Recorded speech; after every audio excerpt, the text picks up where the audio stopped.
Quero dizer uma coisa aqui antes de nós darmos início a esses estudos. Irmãos, nós não estamos estudando o diabo, não.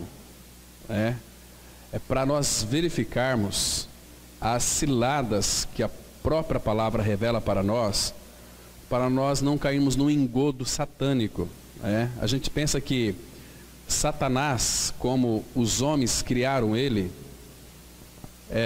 de chifre, de rabo e de tridente, aquela roupa vermelha, esse diabo aí não existe, isso é invenção humana. Satanás, ele foi o anjo, antes da queda, mais lindo que Deus já havia criado. Então ele queria ser mais do que a Deus, então por isso que ele caiu. E a rebelião dele foi de dentro para fora. Então não tem como Satanás ser salvo ou se arrepender, porque ele era perfeito. Deus o havia feito perfeito. Então, e Hebreus vai dizer, nós tratamos aqui na quarta-feira, que Deus não socorre a anjos, mas a descendência de Abraão. Então para o diabo não tem mais salvação, mas ele está neste mundo atormentando os filhos de Deus, amargurando, angustiando, trazendo uma série de coisas terríveis, para que a gente fique neste engodo. Então vamos ler aqui, irmãos, inicialmente, 2 Coríntios no boletim, capítulo 2, versículo 11, a palavra ela diz assim: para que Satanás não ganhe alguma vantagem sobre nós, porque não ignoramos as suas maquinações. Vamos orar. Nosso Pai, que privilégio nós temos de mais uma vez falar contigo nesse dia tão especial, porque todas as vezes que a igreja se reúne é uma ocasião especial. Pai, nos dê sabedoria, inteligência, entendimento para compreendermos a Tua palavra sobre este assunto, Pai, que é tão delicado. Esvazia as nossas mentes de todo o lixo que foi acumulado nessa semana, para que então a Tua palavra venha penetrar, e ela é penetrante e eficaz, eficiente, poderosa para salvar as nossas almas. Pai, nos faz enxergar, ó Pai, a magnitude da grandeza da Tua palavra, do Teu nome. Nós estamos, ó Pai, na dependência do Teu Espírito, e que Teu Espírito possua as nossas mentes e os nossos corações, para que a única voz a ecoar nesta manhã seja vinda dEle, dessa pessoa bendita que nos foi dada para falar de Cristo. Nós entregamos nas Tuas mãos esse tempo que vamos passar aqui, confiamos que o Senhor é quem abençoa. Por isso, Pai, que não haja também dúvidas em nosso meio, mas que Tu nos dê, Pai, a simplicidade do entendimento, como é o Teu Filho Jesus. Ele é tão simples, Ele é tão manso, tão humilde de coração. Queremos tocar a realidade dEle. Por isso, Pai, ministre. Queremos ouvir a Tua voz. Abra os nossos ouvidos e repreende toda ação contrária ao conhecimento da Tua palavra. Em nome de Jesus nós oramos. Amém. Irmãos, esse texto aqui, Paulo, nos versículos que antecedem aqui, aliás, o contexto, ele está tratando sobre a questão do perdão. Então são alguns fatores. Nós vimos no domingo passado, naquela lista preciosa de Efésios 4, de 25 até o 32, toda aquela lista que está contida ali em Efésios 4, de 25 até 32, são algumas coisas que nós podemos abrir brechas para aquilo. Por exemplo, quando nós de fato, lá começa dizendo, falai a verdade uns aos outros, uma vez que são membros do mesmo corpo. Então quando nós deixamos de falar a verdade, uma vez que fomos regenerados, irmãos, nós estamos sendo induzidos por ataques satânicos em nossa mente a mentir. Por quê? Atrás da armadilha sempre tem o caçador, e atrás da mentira sempre tem o mentiroso. E a Bíblia diz que Satanás, o diabo, ele é o pai da mentira. Quando Jesus disse assim, João 8,44, vós tendes por pai ao diabo, vós tendes por pai. A nossa tendência é ser filho dele quando nós proferimos mentira. Irmãos, quando nós falamos a verdade, nós vamos ser perseguidos, nós vamos ser odiados, né? Então, por que Jesus sempre foi odiado? Porque Ele é a verdade. E se nós de fato somos filhos de Deus em Cristo Jesus, nós temos que falar a verdade, irmãos. A verdade dói, ela machuca, ela fere, mas ela cura, a verdade restaura. E a verdade, ela sempre prevalece, né? Então, para que Satanás não ganhe alguma vantagem sobre nós, porque não ignoramos as suas maquinações. Essa palavra maquinações, algumas versões vai estar desígnios, seus ardis, e o sentido original aqui de maquinação, de desígnio, esquemas, seus esquemas, que no grego os esquemas satânicos que ele começa de alguma maneira a enredar. Essa palavra enredar, ela tem um significado muito grande. O que é enredar no sentido que a palavra fala grego? É armar redes, para ficar em redes, igual um peixe. Ele está indo aqui, de repente ele não vê a rede, ele fica preso na rede e não consegue mais sair de lá. Então Satanás, ele tem esquemas, eles têm os seus desígnios, eles têm as suas maquinações, planos de queda para lhe derrubar. Para derrubar você na moral, na imoralidade, para derrubar você na mentira. Cada vez, irmãos, que nós damos brecha para Satanás atuar na nossa vida, lançar seus dardos inflamados e pegamos aquilo, nós estamos sendo cada dia derrotados. Até que chega um ponto que nós não temos mais nenhuma motivação quando se fala em palavra de Deus, quando se fala em Cristo. Isso, ele vai trabalhar de tal forma que vai queimar a nossa consciência com um ferro quente, que Paulo fala, que aqueles que têm as suas mentes cauterizadas, onde elas se tornam tão insensíveis à palavra, onde a palavra ali não entra, assim também como era Jó.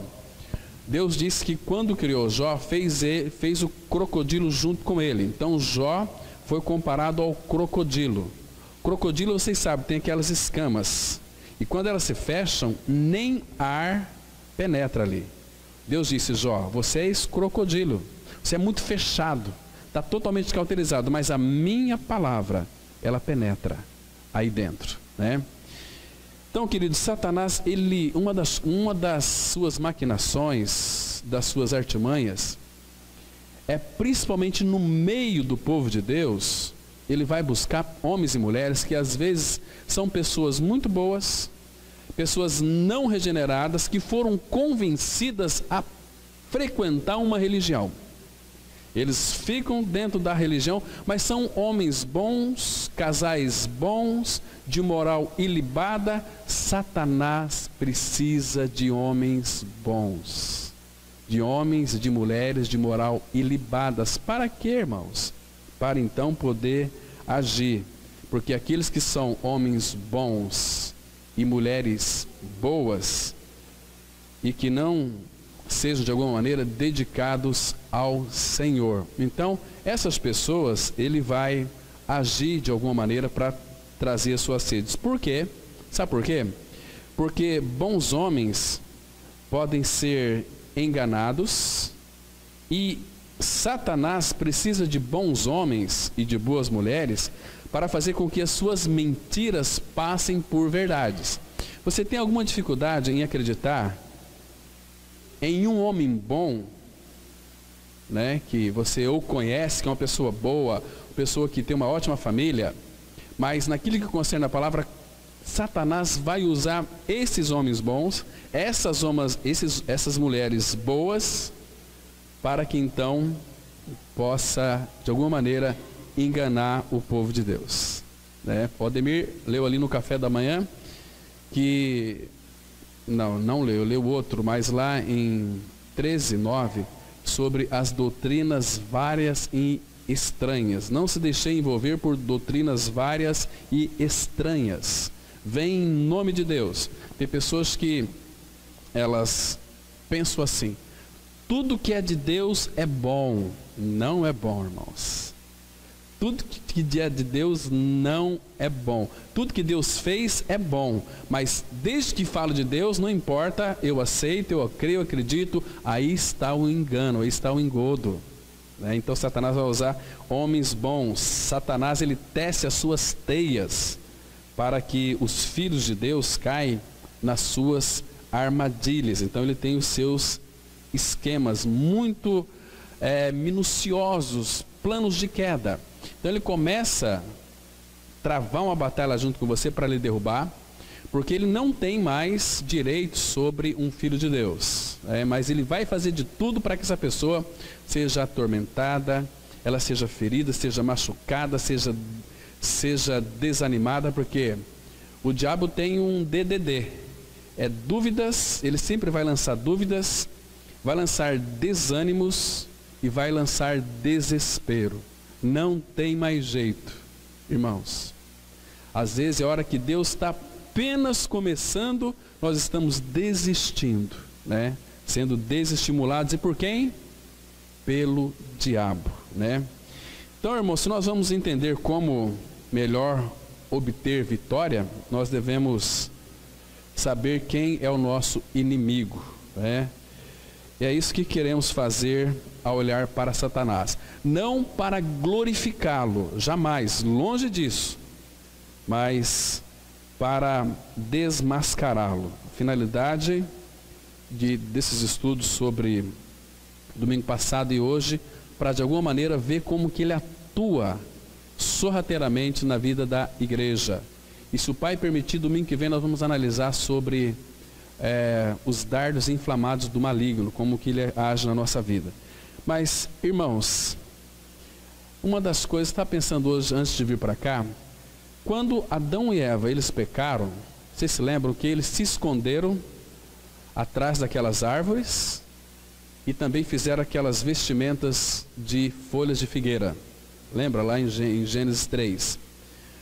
Todo homem, toda mulher, irmãos, que não nasceram de novo, embora são religiosos, eles se escondem atrás também, não de árvores, mas da moralidade, se esconde atrás da razão, mas não se escondem em Cristo. Porque o único lugar seguro é não apenas estar em Cristo, mas viver uma vida de perseverança em Cristo, porque nós morremos e a nossa vida está escondida. Nós não estamos escondidos, a nossa vida está escondida com Cristo em Deus. Nós não precisamos nos esconder mais de absolutamente nada, Estamos em Cristo Jesus. Então, esse texto aqui, irmãos, ele é muito precioso para que Satanás não ganhe alguma vantagem sobre nós, porque não ignoramos as suas maquinações. Então, não podemos ser ignorantes com relação aos seus esquemas, porque, irmão, se você de fato começa a conhecer a verdade, saiba de uma coisa: você está na mira do diabo. Ele vai fazer de tudo para tirar você da centralidade de Cristo e a sua palavra. Ele vai trabalhar 24 horas por dia.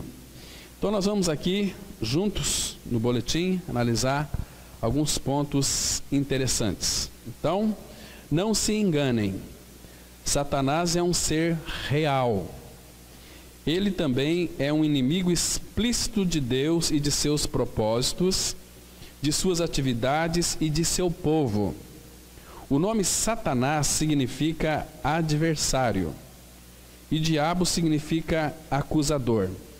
Satanás é a mesma antiga serpente que veio ao jardim do Éden e enganou a mulher, levando Eva e Adão à desobediência e consequentemente ao pecado contra Deus. Orgulho, obstinação, iniquidade, rebelião e violência são os motivos dados de sua queda. Satanás é este grande ser criado e era o sinete da perfeição, cheio de sabedoria e formosura. As Escrituras declaram em Isaías 14, versículo 12: Como caíste do céu, ó estrela da manhã, filho da alva, como foste lançado por terra, tu que debilitavas as nações. Irmãos, Lúcifer foi o anjo mais lindo que Deus havia feito, mais perfeito, o sinete da perfeição.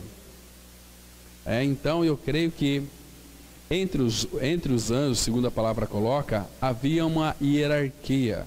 Lúcifer, ele era como que um chefe de muitos anjos que Deus então havia criado.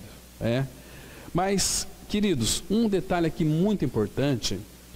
Por exemplo, em Ezequiel 28, versículo 13, a palavra vai dizer que ele estava no Éden, Abra lá, vamos conferir esse texto aqui, sobre a queda dele. É importante a gente saber algumas coisas, irmãos, para ver as suas maquinações. Ezequiel 28, 13, aqui nós temos uma declaração interessante, onde que Satanás estava, quando de fato ele caiu. Veja só, vamos ler aqui o versículo 13, Ezequiel 28, versículo 13. Então a palavra, ela diz assim, ela começa dizendo o seguinte, olha: estavas no Éden, jardim de Deus, de todas as pedras preciosas te cobrias, o sárdio, o topázio, o diamante, o berilo, o ônix, o jaspe, a safira, o carbúnculo e a esmeralda. De ouro se te fizeram os engastes e os ornamentos. No dia em que foste criado, foram eles preparados. Então, aqui no versículo 13, preste bem atenção, que a palavra começa dizendo o seguinte: estavas no Éden, jardim de Deus. Irmãos, este Éden aqui, este jardim de Deus aqui, não era o jardim do Éden que Adão e Eva pecou. Por que nós sabemos disso? Está tão claro aqui, se você ver a continuação do versículo, você vai perceber que este aqui, estavas no Éden, não é lá o jardim onde Deus criou o homem e a mulher e os colocou ali. Por que nós sabemos disso? Porque, irmãos, esse Éden aqui não era o paraíso terrestre, pois essa é uma descrição de beleza mineral e não vegetal. Todas as pedras aqui, isso aqui até então não tinha na terra, era só no céu que existia isso aqui. Então Deus também tem o seu jardim lá no céu, que foi de lá onde ele caiu. Porque eu já vi, irmãos, muitas pregações absurdamente falando que este Éden aqui é o jardim lá onde Deus criou na terra, que fez o homem. O jardim do Éden era revestido de vegetal, árvores, plantas, uma série de coisas, animais, Deus criou tudo. Mas este Éden aqui está muito além da nossa compreensão em pensar que é o jardim aqui de Deus onde Adão e Eva pecou. Não foi. Porque aqui não menciona vegetação, mas menciona a mineração. Olha só, estavas no Éden, jardim de Deus, de todas as pedras preciosas te cobrias, sárdio, topázio, diamante, o berilo, o ônix, o jaspe e por aí vai, Então, esse é um jardim adornado com joias, irmãos, e também toda forma de riqueza, paraíso adequado para alguém que era perfeito. Deus criou ele e colocou neste jardim dele aqui, também era Éden, porque Éden é paraíso, mas lá, então, era um ambiente muito adequado com todos esses minerais, porque Lúcifer era perfeito. Porque, irmãos, senão não faria sentido o versículo 14, diz assim: tu eras querubim da guarda, ungido, e te estabeleci, permanecias no monte santo de Deus. Está vendo aqui? No brilho das pedras andavas, perfeito eras nos teus caminhos, desde o dia em que foste criado, até que se achou iniquidade em ti. Agora veja o versículo 16, com muito cuidado. Na multiplicação do teu comércio, se encheu o teu interior de violência e pecaste, pelo que te lancei, profanado, fora do monte de Deus, e te farei perecer, ó querubim da guarda, em meio ao brilho das pedras. Está vendo aqui, irmãos? Então, o Senhor o lançou daquele monte, que era o jardim de Deus, que era o Éden, mas não esse aqui da terra. E quando Deus lançou ele para a terra virou um caos terrível, né? Aí começou toda aquela deterioração, porque quando Adão e Eva foram criados, foi no jardim onde Deus criou. Deus havia criado todas as coisas para o Filho e colocou no jardim, criado também por Deus, o homem para ter um relacionamento com o Filho, relacionamento com o Pai, com seu Espírito também. E ali que então Satanás, usando de muita astúcia, porque, irmãos, este mesmo Lúcifer, mesmo Satanás que estava ali enganando Adão e Eva, também é aquele mesmo, juntamente com seus demônios, que muitas vezes nos causa tanto desespero, tanto tormento. Eu já vi pessoas dizendo o seguinte: olha, se eu estivesse lá no jardim do Éden, eu não teria pecado, eu não teria comido do fruto proibido. Teria sim, porque o mesmo diabo que atuou em Adão e Eva lá é o mesmo que atua hoje em nossas vidas. E nós somos tendenciosos a contar mentiras, a fofocar, a falar mal da vida dos outros. Quem que está por detrás de tudo isso? Será que é o Senhor? Claro que não. Então, se muitas vezes ele lança seus dardos na nossa mente, e nós então, se não tivermos uma mente renovada, nós vamos fazer coisas por sugestões do diabo. Então é o mesmo evento. Se você estivesse no jardim do Éden, ali, inocente, ainda mais se colocasse assim: olha, não comais. Deus disse, não colocou uma plaquinha, não comais. Então, quando tem alguma coisa proibida, proibido entrar. Mas o que tem ali atrás? Por que será? Eu lembro de uma vez lendo um livro muito interessante.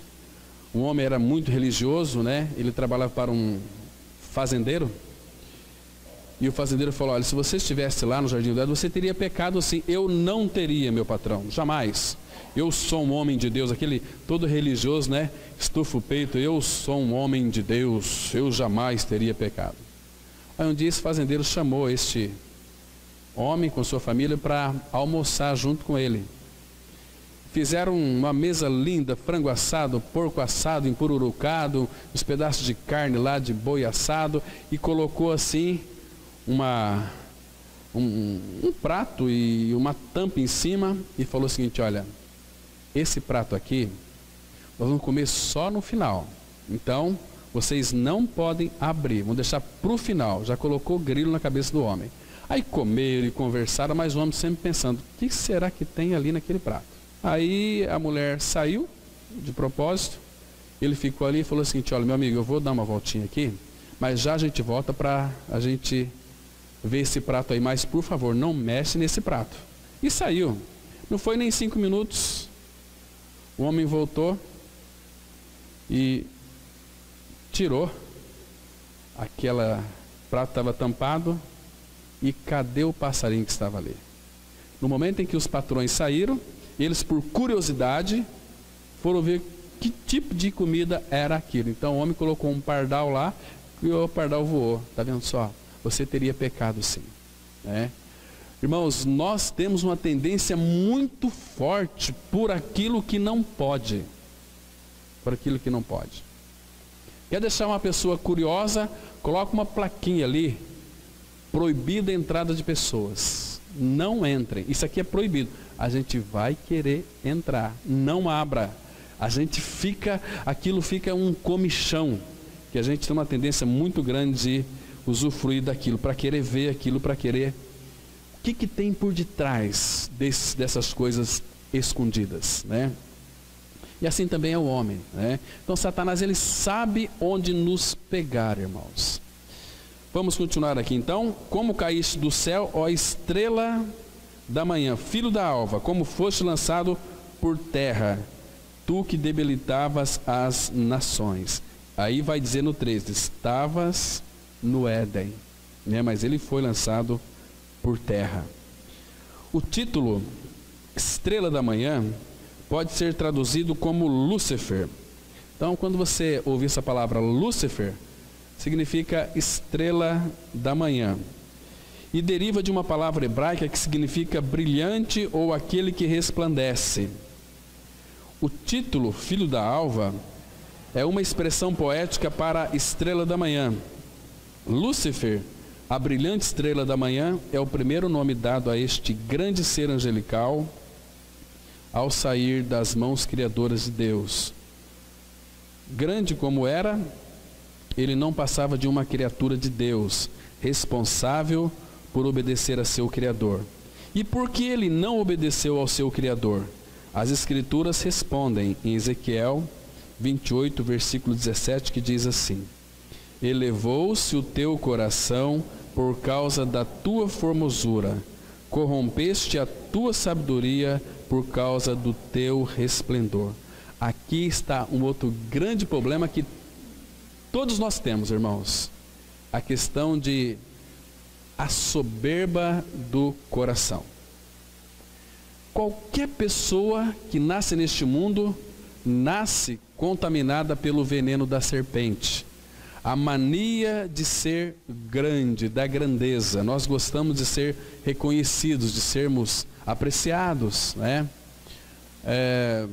Por exemplo, de repente, quantas e quantas mulheres às vezes vão para o casamento e às vezes tem lá, a mulher compra um vestido muito bonito, um vestido muito lindo, gastou uma fortuna e fez uma escova no cabelo e ficou muito bonita, e antes de sair de casa ela pergunta para o marido: como é que está o meu vestido?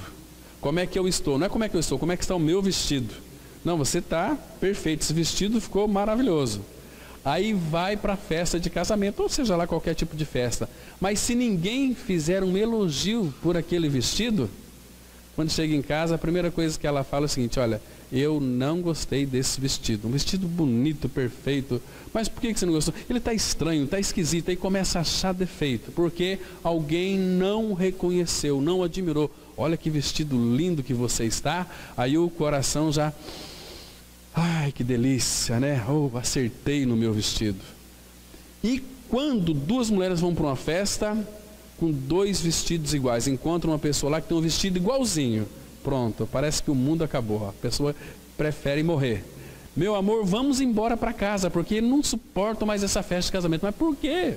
Não, tá ruim, tá ridículo, tá horrível, eu quero ir embora para casa. Aí que você vai descobrir que é porque tinha uma outra pessoa com vestido igual o seu, e a preocupação é que de repente o dela está mais bonito do que o meu, mas se é igual aos vestidos, né? Então, amados, a queda de Lúcifer foi exatamente essa questão aqui.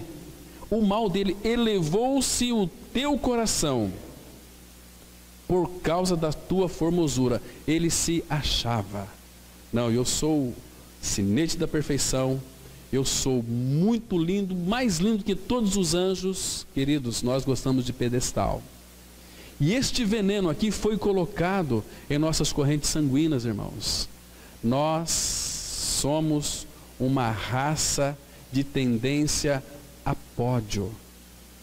Enquanto nós não entendermos a cruz de Cristo, que elimina plenamente, totalmente o nosso eu, a gente vai ficar aí sempre sofrendo, ficando como que requerendo aplausos, reconhecimento em tudo aquilo que nós fizermos. Por isso que a cruz, ela é fundamental. Ela vem, ela crucifica a nossa natureza que herdamos dos nossos pais Adão. Nós morremos com Cristo, ressuscitamos com Ele. Cristo é a nossa vida. Se eu estou crucificado com Cristo, vivo não mais eu. Se é não mais eu, cadê eu? Cadê eu?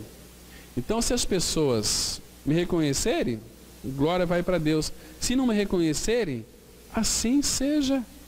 Porque eu morri com Cristo na cruz. Cristo é a minha vida. Agora, Se as pessoas não chegarem Cristo em nós, não verem Cristo em nós, o nosso cristianismo, ele está um pouco deficiente, né, irmãos? Então, tem uma religião que já existe desde o primeiro século, né, a chamada Nova Era, e hoje ela está muito proeminente, e a Nova Era, ela ensina que a mente, tudo aquilo que a sua mente acredita, você pode alcançar, você pode receber, né? O pensamento positivo, o pensamento dos Illuminatis, você é um vencedor, você tem que chegar diante do espelho e falar que você é uma pessoa maravilhosa, você não pode ser negativista, você tem que dizer o seguinte: eu sou bom, eu sou melhor do que todos, a empresa que eu trabalho é a melhor do que todas. Eu li um comentário esse tempo atrás de um irmão, ele dizia o seguinte, que tinha uma empresa que ela queria ser tão melhor do que as outras, que na entrada, na porta daquela empresa, tinha um tapete no chão com o nome da empresa concorrente, e todos tinham que esfregar o pé em cima daquela empresa e bater o pé ali, esfregar o pé, nós somos os melhores, né?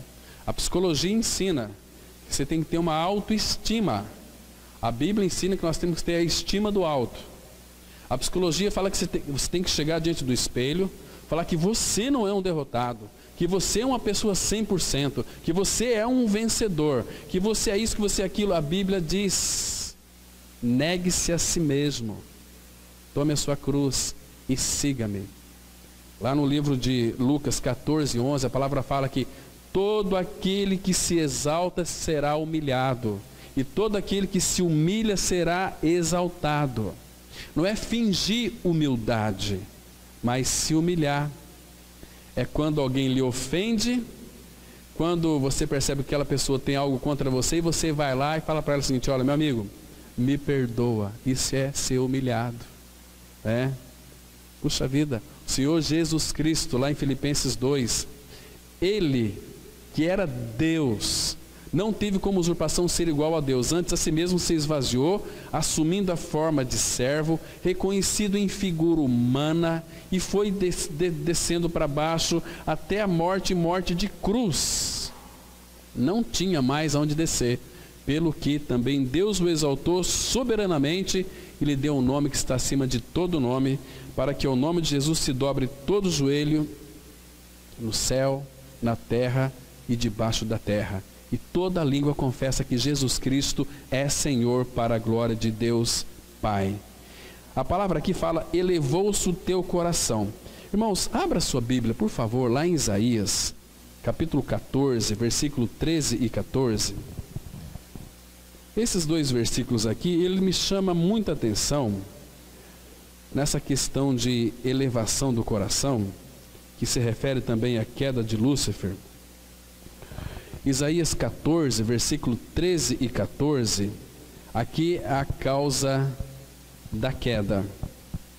A palavra ela diz assim, Isaías 14, versículos 13 e 14. Olha o versículo 13. Tu dizias no teu coração, olha aqui o erro de Lúcifer: eu subirei ao céu, acima das estrelas de Deus exaltarei o meu trono, e no monte da congregação me assentarei nas extremidades do norte. Subirei acima das mais altas nuvens, e serei semelhante ao Altíssimo. Isso que ele disse para Eva lá: e como Deus sereis conhecedores do bem e do mal. Então, quando ele fala aqui no versículo 14, subirei acima das mais altas nuvens, irmãos, quando aparece a palavra aqui, nuvem, na Bíblia, nós temos que tomar muito cuidado. A palavra nuvem, tanto no hebraico quanto no grego, ela fala dessa Shekinah de Deus. A nuvem aqui, a glória de Deus. Quando fala que ele queria colocar ou subir acima das mais altas nuvens, sabe o que ele estava querendo aqui? Glória. Ele queria glória, exaltação, que as pessoas o exaltassem e o glorificassem, porque nuvem aqui fala da glória de Deus. Abra lá em Êxodo, capítulo 16, versículo 10. Êxodo 16, verso 10, que vai mostrar que essa nuvem não é uma nuvem qualquer, é uma nuvem de glória. Êxodo 16, versículo 10. A palavra fala assim, é o segundo livro da Bíblia, né? Gênesis, Êxodo, capítulo 16, versículo 10.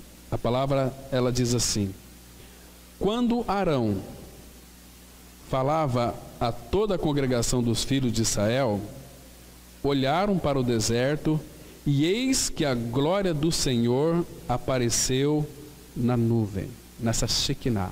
Então, Satanás não queria outra coisa a não ser glória, a não ser honra, que não era devida, né? E assim também são os filhos do diabo. Não querem outra coisa a não serem glória, exaltação, reconhecimento.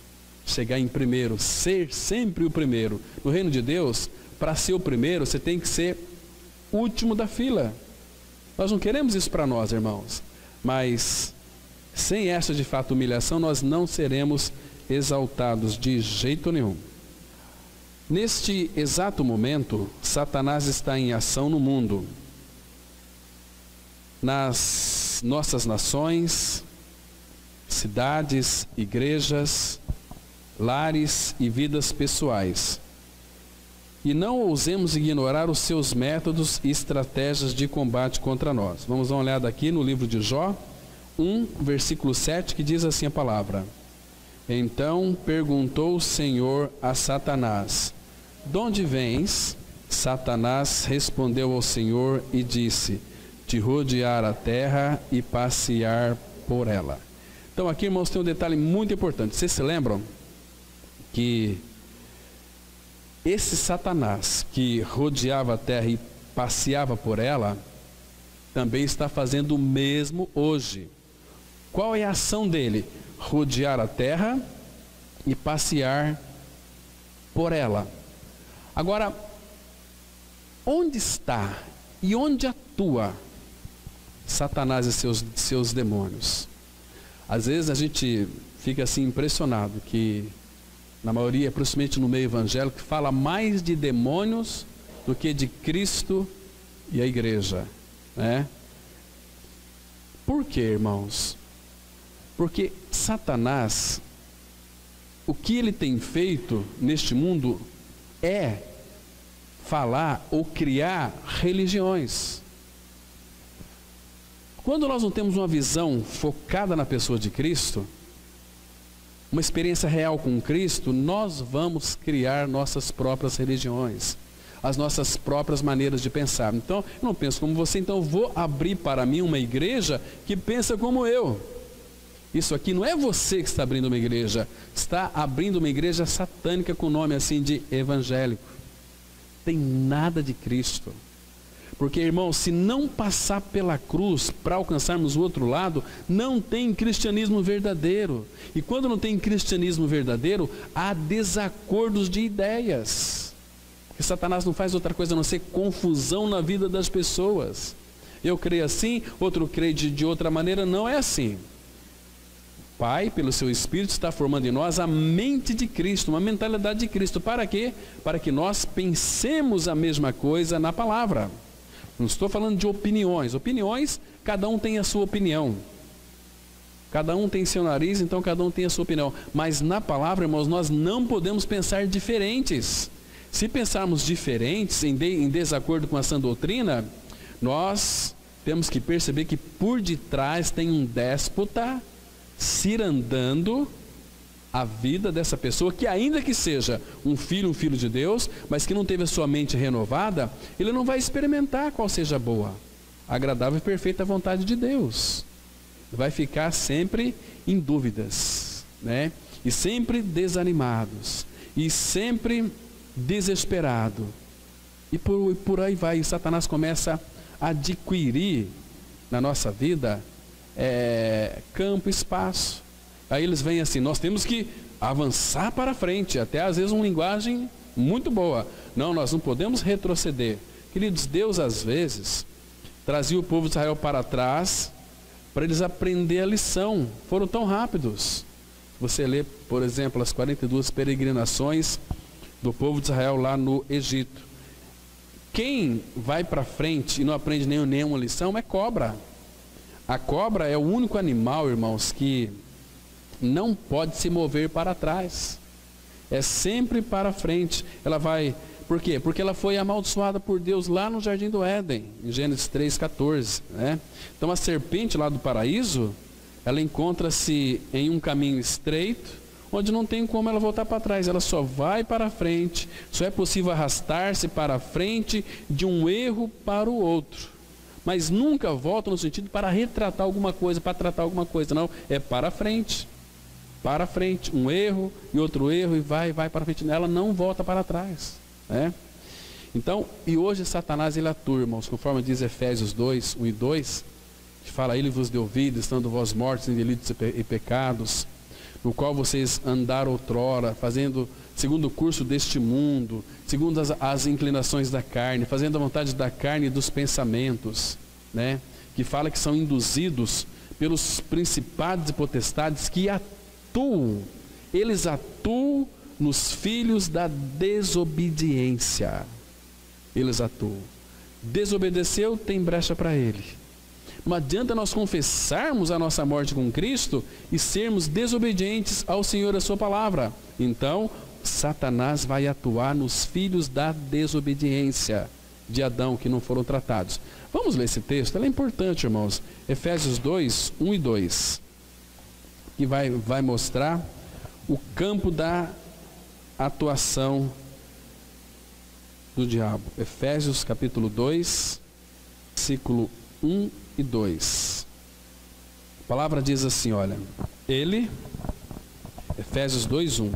Ele vos deu vida, estando vós mortos nos vossos delitos e pecados, nos quais andastes outrora, segundo o curso deste mundo, segundo o príncipe da potestade do ar, do espírito que agora atua, age nos filhos da desobediência.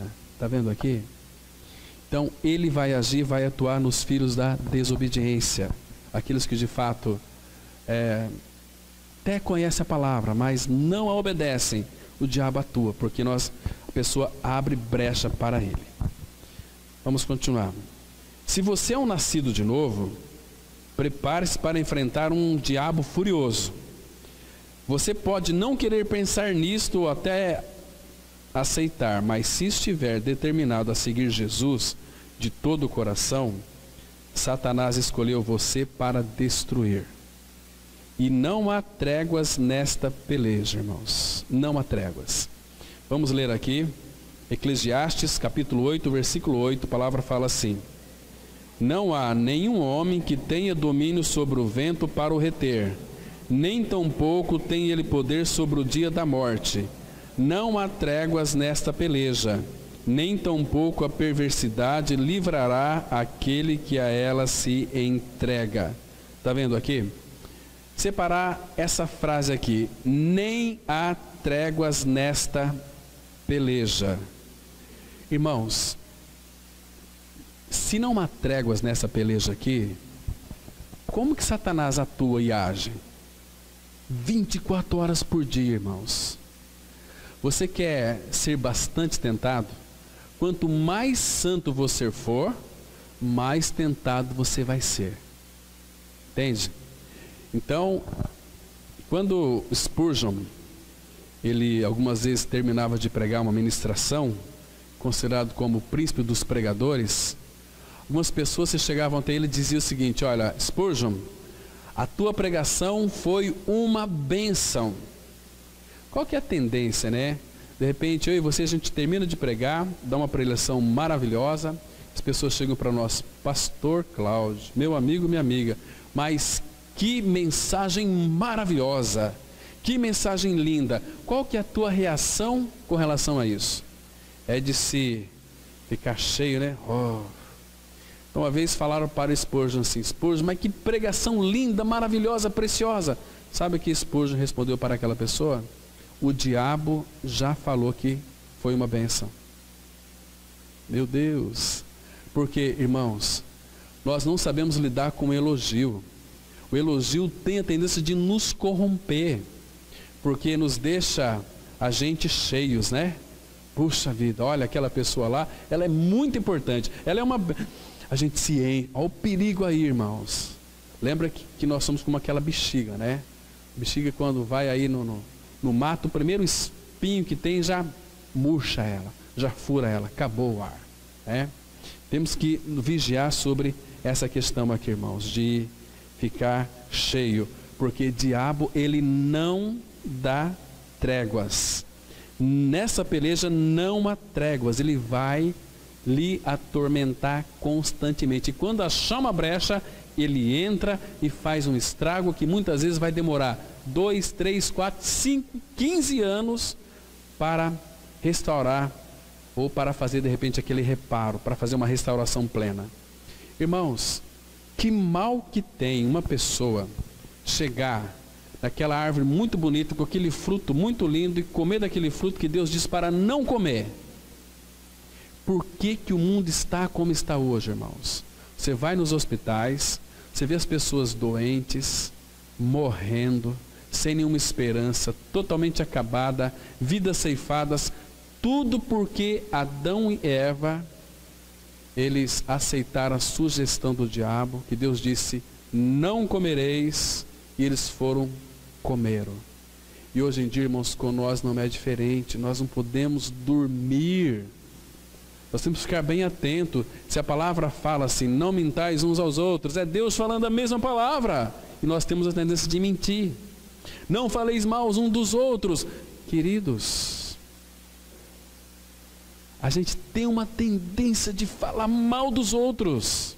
Por detrás tem a sugestão maligna, porque se você não falar, aquilo começa a queimar o seu peito, queimar o seu coração. Você precisa de falar. Irmãos, eu tenho uma tendência muito grande de falar mal dos outros. E às vezes eu estou me pegando falando mal de uma pessoa. Aí a minha esposa, amor, mas você está... Ah, mas não é. Eu queria de uma outra maneira. Você está entendendo de uma forma errada. A gente se justifica demais. Gente, como ele nos ataca. Não há tréguas nesta peleja, irmãos. O diabo, Satanás, ele não dá tréguas.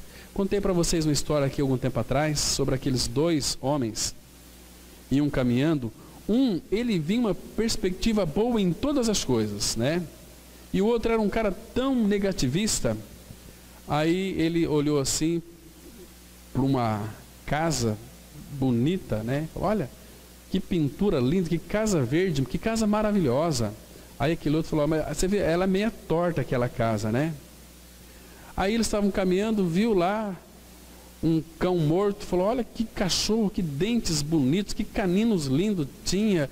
E credo, esse cachorro aí, ele tinha uma doença podre. Mas o cara via até qualidades num cão morto.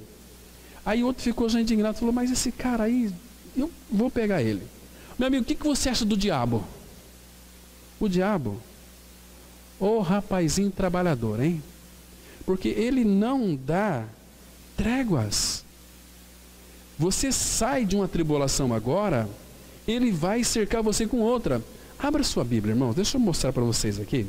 Lucas capítulo 4. Esse texto aqui, irmãos, nós temos que estudá-lo. Aqui vai revelar todas as táticas satânicas também, né? Lucas capítulo 4, versículo 1 em diante. Acompanha comigo aí. Lucas capítulo 4, a partir do verso 1. A palavra de Deus, ela diz assim, olha: Jesus, cheio do Espírito Santo, voltou do Jordão e foi guiado pelo mesmo Espírito no deserto. Queridos, Jesus era homem, Deus que se fez carne, homem, ele vivia uma vida de dependência do Pai. Então, talvez se nós fôssemos perguntar aqui, como que Jesus venceu Satanás aqui? Primeiro, ele era cheio do Espírito Santo e venceu o diabo com a palavra.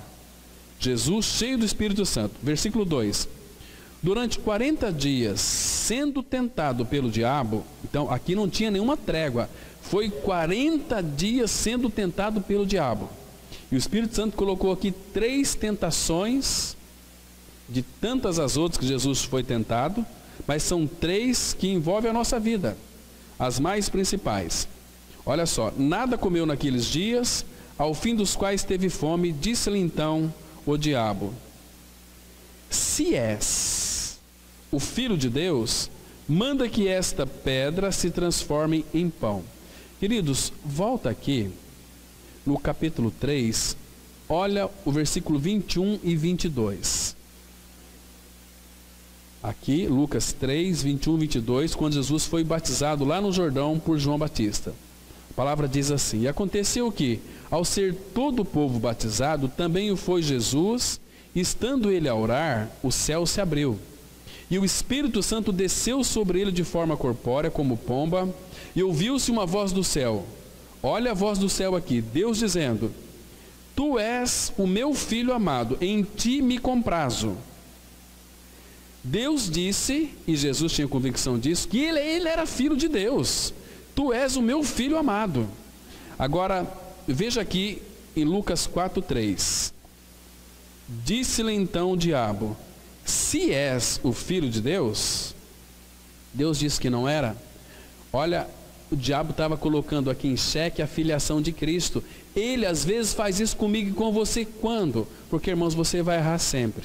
Você vai pecar contra seu irmão, mas se pecar, vai e pede perdão para o seu irmão, porque se você não for pedir perdão, você está dando brecha para o diabo, ele entra, faz um estrago, aí depois você chega a pensar assim: puxa vida,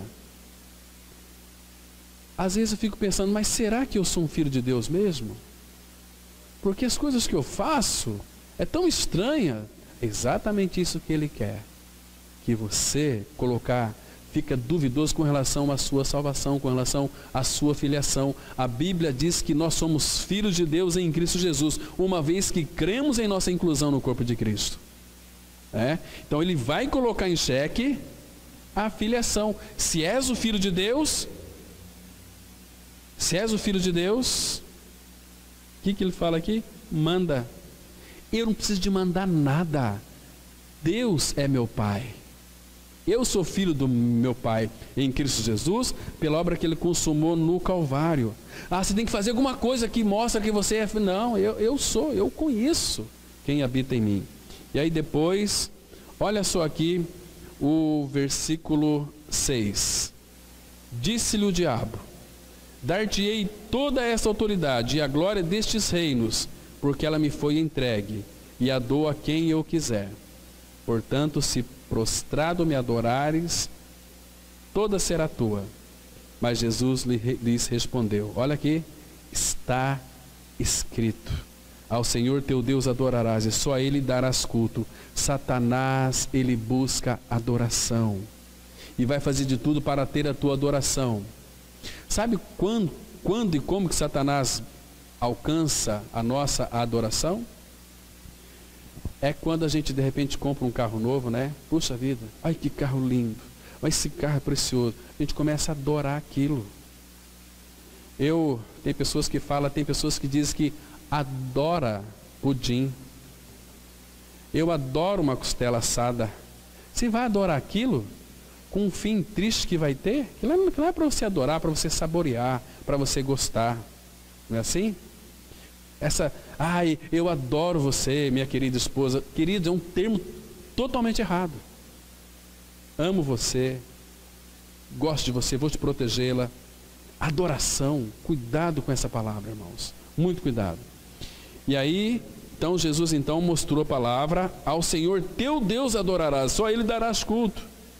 Aí levou ele a Jerusalém e o colocou sobre o pináculo do templo e disse: se és o Filho de Deus, atira-te daqui abaixo, porque está escrito, lá na tua palavra está escrito: aos seus anjos ordenarás a teu respeito que te guardem, e eles te susterão nas tuas mãos, para não tropeçares em alguma pedra. Claro que no Salmo 91:11 faltou uma palavrinha aqui: eles te guardarão em todos os teus caminhos. O diabo, ele perverte a palavra, não cita ela inteira. Olha o que Jesus Cristo disse no 12. Respondeu-lhe Jesus: dito está, não tentarás o Senhor teu Deus. Muito bem, o diabo se ausentou dele. Olha o 13 agora, irmãos. Olha o 13, que nesta, não há tréguas nesta peleja. Veja aqui o 13, e medita nesse versículo aqui. Passadas que foram as tentações de toda sorte, apartou-se dele o diabo até momento oportuno. Ele vai voltar. Ele vai armar esquema para a tua vida. Se foi assim com Cristo, vai ser assim conosco também. Apartou-se, né, dele, o diabo, até momento oportuno. Então, ele está esperando uma oportunidade para te pegar. E às vezes ele te pega mesmo. Por isso que Jesus falou o seguinte: olha, não é falta de avisar, irmãos, vigiai e orai, para que não entreis em tentação. Ser tentado não é pecado, mas ceder à tentação, cair na tentação é pecado. Por exemplo, quando a pessoa adultera, quando que começa o adultério? Nossa, eu vi uma linda moça lá, vamos adulterar? Vamos sair juntos? Claro que não. O adultério, ele é uma construção no coração. Hoje em dia, essas redes sociais, WhatsApp, Facebook, aí começa. Olha, eu tenho atendido muitos homens e muitas mulheres que estavam a ponto de separar. Por quê? Eu peguei no celular do meu marido uma mensagem tal de uma moça. Eu peguei no celular da minha esposa. Queridos, quando damos brecha, ele entra. Ele entra e faz um arraso. Ele veio para matar, roubar e destruir. Né? Então não há tréguas nesta peleja. Foi assim com Jesus, vai ser assim conosco também. Então vigie e ore, irmãos, e se alimentem da palavra. Se alimentem da palavra. Quanto mais estamos ligados à palavra, nós vamos ter uma sensibilidade para ouvir a voz do diabo, a voz do engano. Falar não. Nós estamos nutridos, porque lá em Provérbios fala que uma alma farta pisa até o favo de mel. Você não está alimentado, o diabo vai trazer para você um monte de alimentos apetitosos, gostosos, e você vai comer esses manjares do diabo, porque não se alimentou do alimento puro da palavra de Deus. E cai, meus irmãos, não tenha dúvida disso. As maquinações pelas quais o Deus sutil deste mundo se esforça para destruir os filhos de Deus, ou pelo menos atormentar aqueles a quem ele não pode destruir, perturbando-os e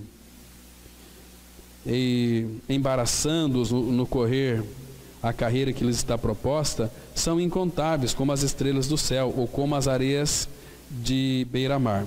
A Bíblia fala em legiões. Após Jesus curar um endemoniado geraseno, ele perguntou o nome desse espírito maligno, em Marcos 5,9, que diz assim, e perguntou-lhe: qual é o teu nome? Respondeu ele: Legião é o meu nome, porque somos muitos.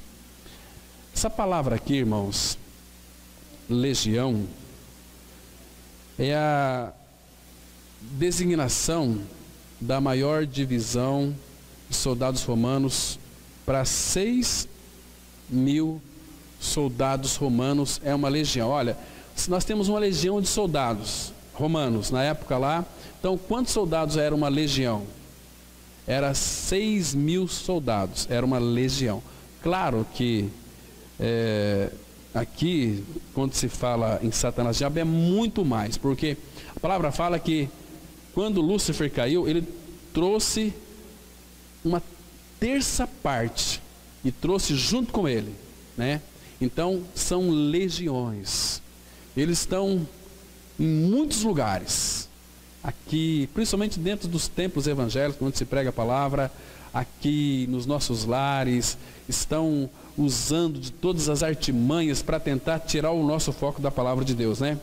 Agora, irmãos, quando Deus destruiu o exército assírios, a palavra fala em 2 Reis 19, verso 35, que um anjo de Deus, ele matou, poucas horas ali, 185.000 homens.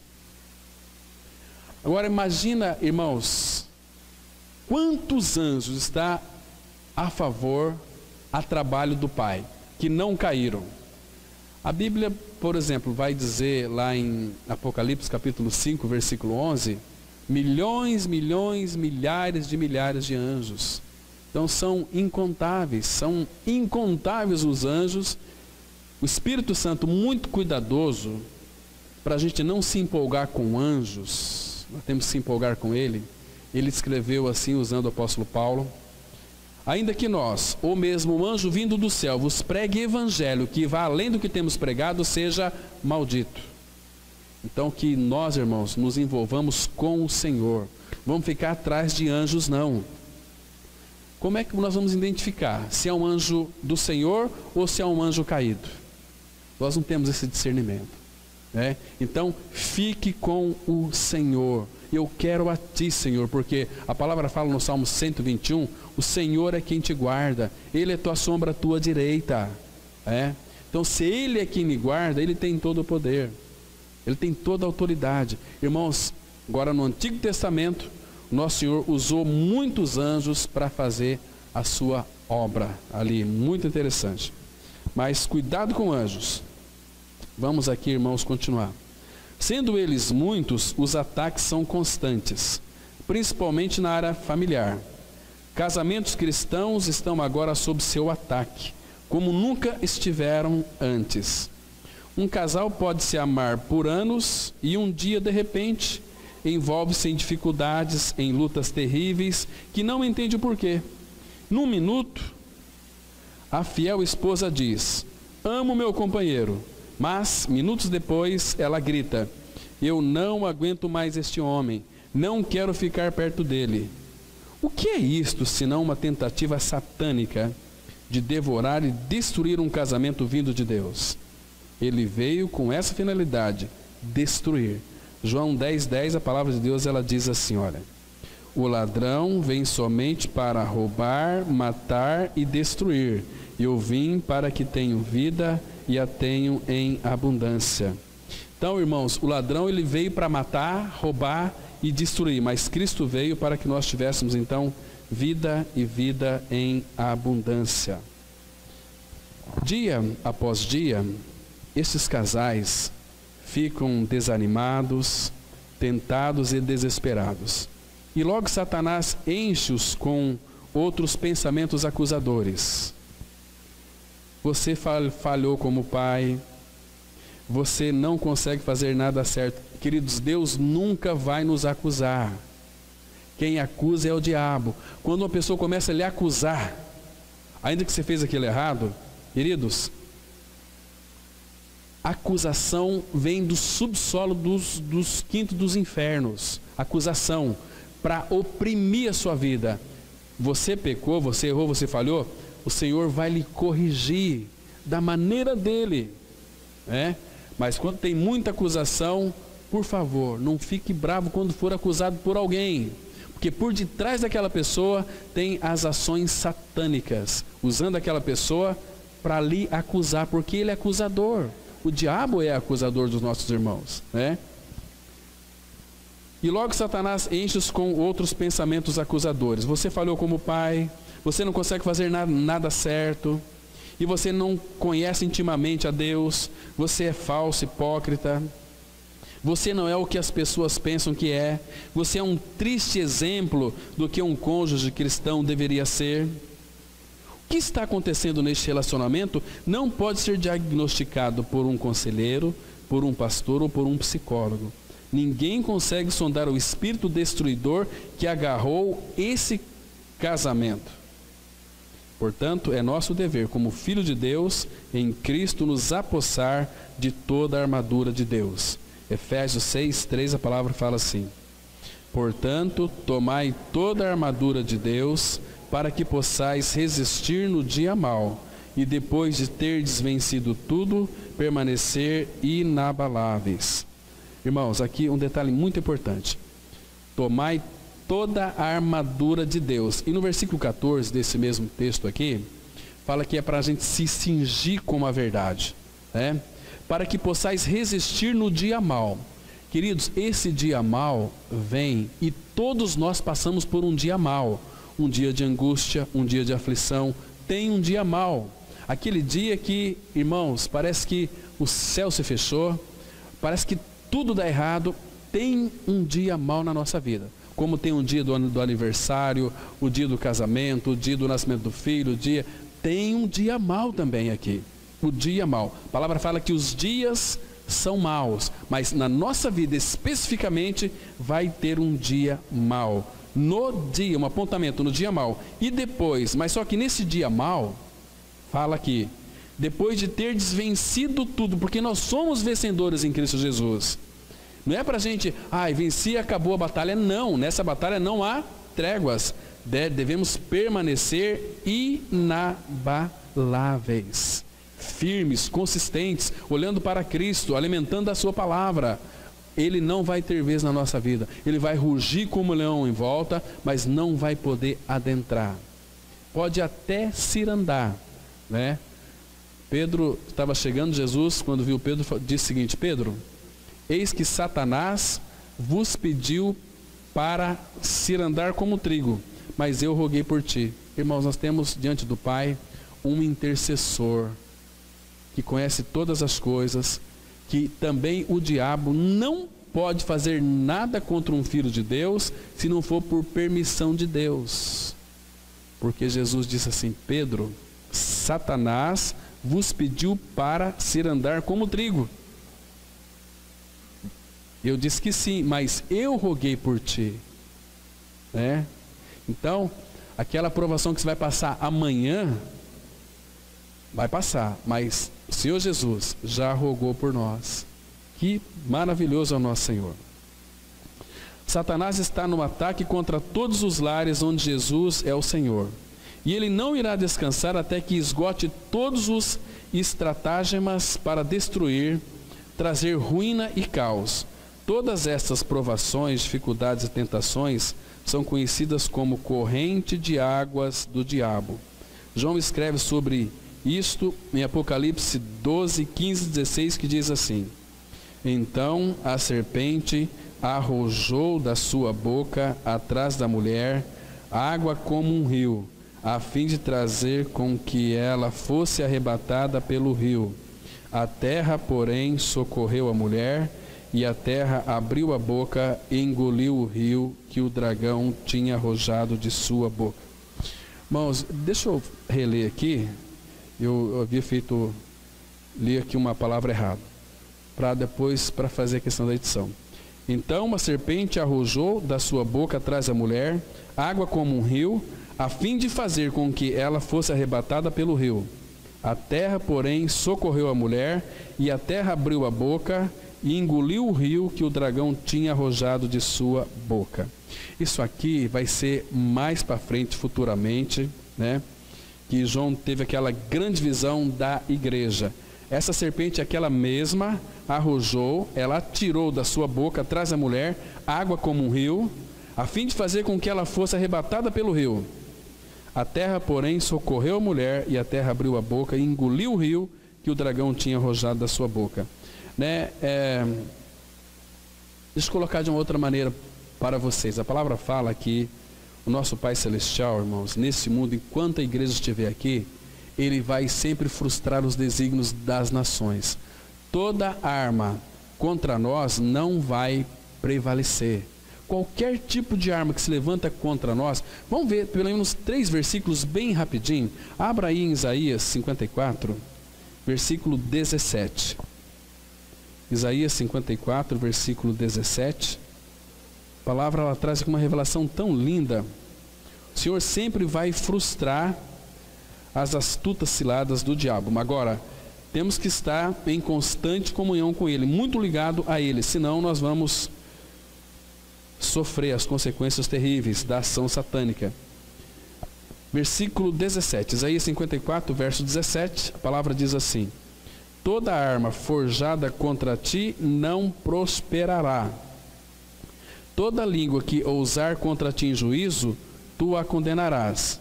Esta é a herança dos servos do Senhor, e o seu direito que de mim procede, diz o Senhor. Então, Claro que o diabo vai usar os seus, então toda arma forjada contra ti não vai ter sucesso, não vai prosperar. Salmos 33, versículo 10. O Senhor frustra os desígnios das nações e anula os intentos dos povos. Então, todos os intentos dos povos que vêm se arrojar contra nós, o Senhor diz que anula. O Senhor frustra os pensamentos do mal contra o seu povo. A importância de estarmos sendo alimentados pela palavra, estar firmados em Cristo, permanecer inabaláveis, é que o Senhor vai frustrar todas as maquinações dos astutos. Por que astutos? Todos filhos do diabo, para que as suas mãos não possam realizar os seus projetos, seus intentos. Vamos concluir aqui, irmãos. O propósito de Satanás é sempre tentar o povo de Deus a se rebelar contra a sua palavra. Quando Lúcifer declarou guerra a Deus, estava se rebelando contra a palavra do Todo-Poderoso. Para o cristão, Satanás é um inimigo derrotado. Jesus Cristo tomou parte na carne e no sangue para ser a nossa vitória. Hebreus 2, 14 e 15, a palavra diz assim: para que, por sua morte, destruísse aquele que tem o poder da morte, a saber, o diabo, e livrasse todos que, pelo pavor da morte, estavam sujeitos à escravidão por toda a vida. Graças ao Senhor, irmãos, que Ele não só destruiu a morte, mas aquele que tem o poder da morte. Agora, amados, como vamos sair vitoriosos nessa peleja sem tréguas? É olhando para Cristo, se alimentando da sua palavra, vigiando e orando. Ele não vai ter vez na vida dos seus filhos. Vamos ter uma palavra de oração. Pai, mais uma vez, graças te damos pela tua palavra que foi lida. Pai Santo, nos firma nessa mesma verdade. Não permita, Pai, que nós venhamos a nos distrair da centralidade da pessoa de Cristo, Pai. Continue avivando-nos pela tua palavra, revelando pelo teu Espírito a mesma palavra na qual Ele mesmo a inspirou. Pai, esteja nos levando cada vez mais para o conhecimento mais amplo, profundo com a pessoa de Cristo. Nos dê um domingo, Pai, guardados em teu nome, abençoado pelo Senhor, para que logo mais à noite possamos vir e participar da mesa do Senhor, com alegria e graça em nosso coração. Em nome de Cristo que nós oramos. Amém.